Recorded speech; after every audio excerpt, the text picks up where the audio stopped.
The news. In-depth analysis on national current affairs. Studio, mics are up.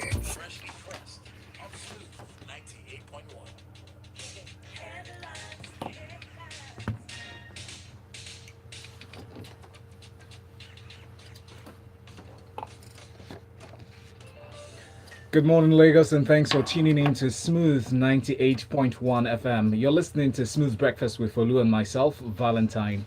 In time for Freshly Pressed, we'll give you detailed analysis of the newspaper stories this morning. Plus, we'll look at areas of legal importance from national issues, security issues, and labor as well.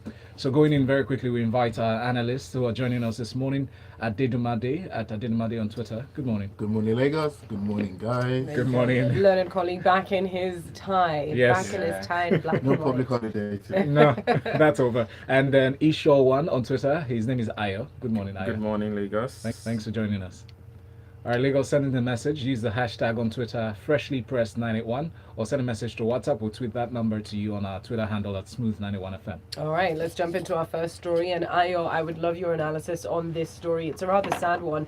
As 10 people have been confirmed dead, 65 others, apparently about 60 hospitalized as cholera outbreak hits Bida. Now you can find the story in ThisDay newspaper. You can find it in a few other sources, in a few other national papers this morning. And they're saying that this community in Niger State has been hit quite badly. They have confirmed, the local government has confirmed 10 deaths, although an unconfirmed source did say that 15 people had died. So we're seeing again variation in numbers. We're seeing a large number of people affected all at once. And it's rather worrying because it is a health concern. If this number of people have been hit at one time, then what's the source of the contamination? Ayo, what are your thoughts on the story? Okay, it's unfortunate that we're still having to talk about cholera in 2018 in a developing country. I mean, it's not going to be new to a developing nation, but why this is sad is it's not the first time we're having this, and it's also painful that according to the budget that was signed, the percentage that was given to healthcare went down to 3.95. That's the one that's been increased. Nothing was increased for health, and now it has gone down to 3.74 in a precarious situation which we find ourselves in right now in Nigeria. And there was a declaration that was made in Abuja that 7.5 will be something much more befitting, but that hasn't been given. It's actually very sad, and UNICEF actually in 2017 said one of the major reasons, one of the major causes of cholera is defecating outside, if you know what I mean. Yeah. And 88% of cholera or diarrhea cases are actually caused by that. Okay, so we're looking at something that requires almost like a mass education, people really being aware that what they're doing in the environment is directly affecting them, because people don't take things like cholera sometimes seriously, or dysentery, but it's killing people in large numbers. So there's a part for the government to play. There's also a part for ourselves as individuals. When I say individuals, I'm talking about leaders in every community to educate their people that, there was a particular time I was listening to Trevor Noah, and then he said this in a joke, that in Africa you can have this belief of nice outside that you can't have your education done inside the building, that the grandma actually still builds a toilet outside of the building, so she has to go out. So it's a joke, but that actually probably still goes down with most people in rural areas. So we need to educate them on how to keep their surroundings clean and all that. And there's something here that's also very interesting, and then we need to also check that. It says to be careful, and now this is an advice. It says you warned actually against drinking unhygienic water, and it also says be careful on consumption of fruits already sliced for resale by grocers. Mm-hmm. And then it says an herbal concoction prepared under poor hygienic conditions. So also all this taking of agbo and the likes on the road, people also have to be careful about it. I think in mass education is actually going to be helpful, and I think the government also has to help better when it comes to health in the country. Thank you very much for that. The local government of Bida did say that they don't have the capacity to contain this outbreak. They have written a letter asking for help, so we certainly hope that they will receive the help that is necessary. And everyone out there, just remember, stay clean. Remember that your environment does affect your health directly. Our next story, we'll switch lanes and go over to you, Adedunmade. Let's now talk about security. A rather worrying update. We did get a tweet about it yesterday and we saw it online. But there have been announcements or allegations from the Punch newspaper. SARS operatives invade and brutalize the AAUA students. We're talking about students of the Adekunle Ajasin University. They're saying that they beat up a number of students under the pretense or under the pretext that they were going in to root out cultists. And this was just after a party was concluding in the hostel. Your thoughts, Adedunmade? Well, I am always very unhappy when I read stories of police extortion and police brutality by the police. Because basically, if they were going to root out cultists, that means they might have as well been bribed by the cultists. Because this story says that they released some of the students who were able to pay a bribe, and they took those that were not able to pay a bribe. So basically, they did not go there to look for cultists. No. And if they went there to look for cultists, they decided to abandon their original mission and they chose to take bribes instead. Now, you see, the Nigerian police like to say that, oh, we should be thankful for SARS, that they've done a great job in trying to reduce armed robbery in Nigeria. This is very true, and we commend them for that. But I think now they are bored, and they have decided to switch their attention to normal young Nigerians who they feel they can extort. Now, you see, we've been on this SARS thing for so long. It's taking months now. But there are certain issues why SARS will never end. There's certain issues why police brutality and extortion in Nigeria will never end. And I'll just run you by a few of them. One, police welfare. Our police is underpaid. They have to supplement their salaries. So how are they going to do it? They're going to get it from the people. Two, police administration. There are about 1,300 police stations in Nigeria. Now, how are these police stations funded? Have we ever asked? Is there any money that is sent to each DPO from either the state command or the Abuja one for running, for fuel, for cars, for things? No, there is no money. Because they often ask for help just to fuel their vehicles. Exactly. So how do they get the monies to do that? They have to get it by extortion and get it from the people. Now, the third one, police supervision. They say that, whenever you are hurt by the police or whatever you're taken advantage of, you should call Police Complaints Commission. Now, Police Complaints Commission said in 2017, they had, in the first quarter, they had about 498 complaints and about 355 were answered. Now, the truth is that Police Complaints Commission is not big enough to handle all these 1,300 police stations scattered across the country. Now, as long as the police, in their wisdom, does not put a check and balance at each police station trying to check this extortion and allegations, then there will be nothing done. Now, the next thing is police culture. Because of all these things that I've stated, it is a culture for the police to collect money. Simple. They don't see anything wrong with it. They believe the politicians are doing it. They believe every other person is doing it, so why can't they do it? So they're going to continue doing it. Now, there's also the issue of the justice system. In Nigeria, if you're arrested, it costs you more to prove you're innocent than for you to just pay a bribe. Because if they arrest you now, you have to get a lawyer, you have to go to court, you might be remanded by the judge, you might be given bail and all those kind of issues. But that takes weeks, that takes days, because we all know how slow the courts are here. So it's easier for you to pay a bribe. The justice system is not helping Nigerians, it is actually putting us in a fix. Now, lastly, political will. Sorry to cut you short there. The politicians are not interested because it doesn't directly affect them. It's just we, the young Nigerians, that are shouting NSAS, NSAS, NSAS. The politicians don't give a toss because it is not tied to the 2019 election. I believe that this NSAS thing, or not, I won't call it NSAS because I don't really want to see SARS go. I just want to see the police reformed. Yeah. I'm not against It's policing. I'm just against police extortion. Yeah. So now the political will, we have to make this a KPI. Police reforms have to be a KPI for this current government for re-election in 2019. If Mr. President is listening, if his aides are listening, I want you to know that you are letting Nigerians down. We are not getting the protection that we need from this police. Rather, we're having to pay for it. We're being extorted.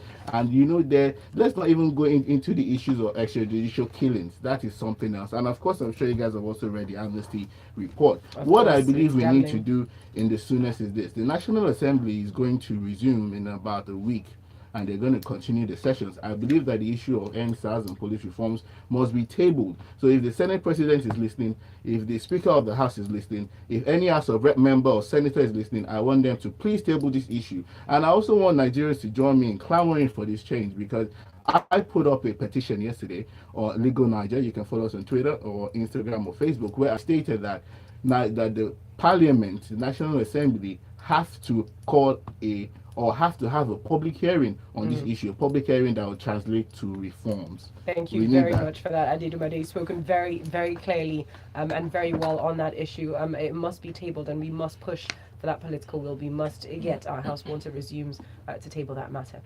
Well, let's move on, talk about some more things. This time let's talk about our borders from the Guardian newspaper. Ayo, the federal government is to shut land borders soon over rice smuggling. That's the headline that the Guardian has, and similar headlines can be found in other national newspapers.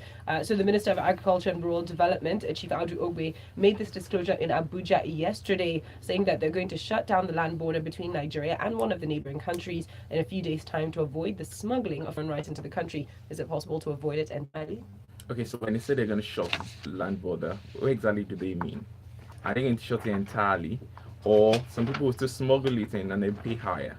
Now, of course, this story is not new to us. It says our problem is smuggling. As we're speaking, neighbor of ours is importing more rice. We know which neighbor that is already, than China is importing. They do not eat parboiled rice; they eat white rice. They use their ports to try and damage our economy. Maybe not to damage our economy, but to make more money for themselves. And in a country like Nigeria, with a population over 180 million, we eat over 6 million tons of rice annually. It's a good market. So definitely they want to make more money as much as they can. What's painful is, I remember we had this discussion, my colleague and I, during when Ebola came out, and then I said, Nigerians can actually act if they want to. They can actually be serious if they want to. When we realized that Ebola was going to kill everybody, no matter how rich you are, how poor you are, everybody sat up, and we actually got serious about it, and we nipped it in the bud. Now, in this case, it's because somebody feels like, well, what am I going to gain, or what am I going to lose if I collect extra money? And then you were saying earlier that they collect money probably to run the police now, collect money to actually run the station. That might not necessarily be true, because I believe there are actually allocations to all these parastatals. What normally happens is when they collect bribe is normally for their personal use. They might tell you it's for that. So it's just painful that at this stage we're still as corrupt as we want to be. The major reasons this particular administration was voted in was to fight corruption, and we are still where we started from. But also, just to address something very fundamental here, how are they going to close down the border? That's the question, actually. Is it possible? And is it not going to harm, literally in about a minute, because we're well over time, but is it not going to harm other imports? Will it not affect everything else? How do you distinguish? It will, and it's just going to increase. And now, I lived around the border for a while, so I know how this works. There's been an importation ban already on rice. It's not like it's new. So what's just going to happen is they're going to pay more. The people that are smuggling it, we just have to pay extra and find better means of bringing it in. Sad, but quite true. Thank you very much for that, Ayo. Moving on now, let's go back and talk about security. ISIS are sneaking extremists from Syria into Nigeria. That's what a report is warning. And we've taken this ThisDay newspaper, and now it was actually a UK newspaper that reported on Monday, saying that there are fighters that are reportedly sent to the Middle East for training in a chilling exchange program, moving extremists from Syria into Nigeria. Very straight to you, but your thoughts. It's funny that this week they have an exchange program. And we had been talking about this before in the build-up to all our insecurity issues of the past few years. It has been suggested, a lot of people mocked it, said no, whatever, we're not paying attention, but more and more we're now seeing reports, we're seeing hard evidence in certain ways that this is happening. Yes, this is happening, and this is very sad. I'm going to tie this to what Aya said about our porous borders, and because that is the reason why these people are able to sneak in and out this way. Now, the truth is, our borders are porous. We need a long-term plan, and we need a short-term plan for it. The long-term plan is that we need a border patrol, an agency solely dedicated to protecting the borders. You cannot ask the police, and other agencies to combine, should I say, sources or solutions and try to police the border. No, we need an agency whose duty is solely the border. Now, we cannot ask immigration to do this job, because immigration can handle the controlled borders, the airports, the seaports, the road, the road entries, but we need someone who's going to man the road because But then everywhere doesn't is it just just too big. inflate government spending at a time when we're asking to cut down the civil service? Because you've got your customs, you have your immigration, you have your NDLA. These are all agencies whose specific role is to check the borders for different things, but they are supposed to be in those You areas. see, that is where the problem is. Everybody is doing the same job, and nobody is doing the job at all. I mean, they're all Too many different hands. jobs. They're just all in the same location. Their jobs require them to be at the borders. How come there's so many of them there and the border is still as porous as it is? Corruption, We're porous simple. people. No, I think it's just corruption. Well, It's we not do corruption. have to move on though. But But- your point is well Yeah, taken. but we need to stop ISIS in Nigeria. We need to. Thank you very much for that. Very quickly, I'll read out a couple of messages and we move on. MI from Akoka sent in this one. Yeah, MI says this is Nigeria, where we will still lose people to elementary diseases in 2018. When will we start applying trickle-down economics for healthcare? We see huge numbers in the budget, and yet things like this will make headlines. Let's not rule out the advocacy, though. Many people are still ignorant of hygiene. Indeed. While Joe says Adedunmade is right, police collective bribes for day-to-day operations. There is also a greed factor, but he is also correct about that. Our next story here comes from ThisDay newspaper. Nigeria risks collapse if skill acquisition is not prioritized. We know from recent studies that they've revealed that Nigeria's population will actually increase by 500 million by 2050. So in the light of this, the Director General of Industrial Training Fund, ITF, Joseph Ari, has declared that Nigeria stands the risk of collapse if the country does not prioritize skills acquisition and entrepreneurship for university graduates to address youth restiveness in the country. He said that one of the ways we could actually get out of this problem if young graduates are given a chance to explore the skills that they admire. He gave an example about his son. He said if his son decides to become a mechanic tomorrow, he would encourage him, because that way you can start making a living for yourself. Do you think that's the solution to our problem? Well, first of all, I hope by 2050 we're not 500 million. No, we need to actually check. We need to actually check our population growth. It's a troubling part of this whole discussion. However, this reality we are in right now. Yes. I definitely do agree that skill acquisition is very necessary for graduates. What's also bothering me is even the kind of education that we get now is not exactly what you expect from a developing country, because one of the major, if you remember when Bill Gates was in the country, he spoke about how there's so much money that is put into infrastructures, capital expenditures, but he said human capital was actually being ignored, which is very true. Because then if you're a developing nation, you actually need your people, which are meant to be like your number one asset to develop the country. So yes, we need to actually look into this aspect, and it's not everybody that are going to be academically savvy. So other than just the graduates, also from the secondary school level, this is what developed countries normally do, and I mean this is the kind of template that we follow, so I expect us to follow it correctly. Thank you very much, Ayo, for that. Adedunmade, I'll come to you with this next story. Now, striking NEMA workers, managements disagree over demands is a headline on Punch newspaper this morning. Employees of the National Emergency Management Agency on Monday resolved to drag the management of the organization to court if the federal government failed to intervene in the ongoing disagreements between NEMA staff and its management. We have from this report that last Monday, the employees commenced an indefinite strike, shut down operations in all the agency's offices across the country, even barricaded their gates with vehicles. What's your take on this? Well, I think the federal government has stepped in, because a lengthy meeting was held at the office of the secretary to the federal government. So at least that means that at least there's some form of Progress. not progress, but some form of government intervention in this situation already. Okay. I'm sure also the Ministry of Labor is also tied into it. But we always have to complain about non-payment of salaries in Nigeria. This has been the case since 1960s. It was the reason why we had coups back in the day. And it's surprising that we still have those issues now. Now, let's not even go into the discussion of our overbloated salary scale in Nigeria. Let's just focus on this NEMA issue. Now, there are a lot of things that have come up with regard to NEMA staff and the management. Some of these issues relate to things as simple as overtime, which was unpaid since 2015. It's very sad that you have to wait 4 years just to get paid your overtime. And I know there's a budget for these things. So where did the money go? Now, also, there were also issues of married women who wanted to be transferred back to where their families were based. They said that has been sorted. There's also the issue of annual staff training, which the government is saying was concluded in 2017. Now, there's also the issue of what I would call the, should I say, the BPP advert. It's just like an approval for what I call re-evaluation of all staff. Now, that also is still ongoing because there's a couple of bottlenecks that have been there. But basically, this is just all about money, non-payment of allowances, underpayment of allowances, late payments of allowances. This is an agency that's very vital in the scheme of things. I mean, emergency management, especially at this time where there's a flood alerts in every part of the world, especially in Nigeria. Even police, now he will just stop.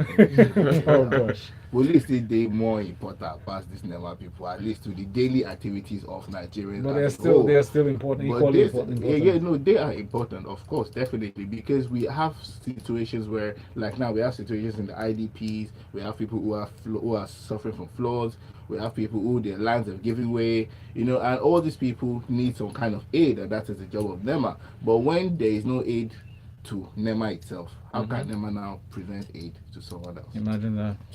Adedunmade, thank you very much. We'll very quickly go to our next story, but first let's take a few messages here.